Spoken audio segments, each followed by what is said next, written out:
बंगाल के सीएम ममता बनर्जी ने जनता से हाथ जोड़कर माफी मांगी। ममता बनर्जी ने कहा कि मैं इस्तीफा देने को तैयार हूं, मुझे कुर्सी की भूख नहीं।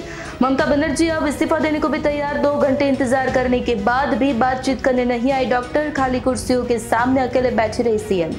কথা বলতে আমি 14 দিন ধর্ণা করেছিলাম, সিঙ্গুরে আসেনি।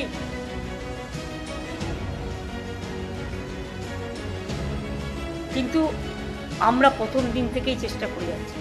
ওই ট্রাইড আওয়ার বেস্ট। এরপরে আশা করি জনগণ আমাকে ক্ষমা করবেন আমার এই কটি কথা বলার জন্য। আমাদের নামে আমাকে অনেক অসম্মান করা হয়েছে। আমাদের সরকারকে, মামাটি মানুষের সরকারকে অনেক অসম্মান করা হয়েছে, অনেক অপমান করা হয়েছে। সোশ্যাল নেটওয়ার্কে অনেক ভুল বোঝাবুঝি হয়েছে, অনেক কুৎসা অপপ্রচার হয়েছে। যারা সাধারণ মানুষ জানতেন না যে এর মধ্যে একটা কালার আছে।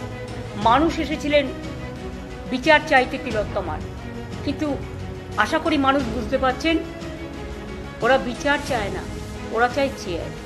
আমি মানুষের স্বার্থে এমনকি নিজে পদত্যাগ করতেও রাজি আছি। আমার মুখ্যমন্ত্রীর পদ চাই না, কিন্তু আমি চাই মানুষ বিচার পাক, তিলোত্তমা বিচার পাক, আর সাধারণ মানুষ চিকিৎসা পাক। আর তা না হলে কিন্তু আপনাদেরও যেমন আন্দোলন আছে, পরিবারগুলো যদি আমাদের কাছে কৈফিয়ত চাই, আমাদেরও তো কৈফিয়ত দিতে হবে। আমরা তার জন্য তৈরি থাকবো। অনেক অনেক ধন্যবাদ। নমস্কার। અમારી તમામ માહિતીથી અપડેટ રહેવા માટે જોડાયેલા રહો S9 ન્યૂઝ સાથે।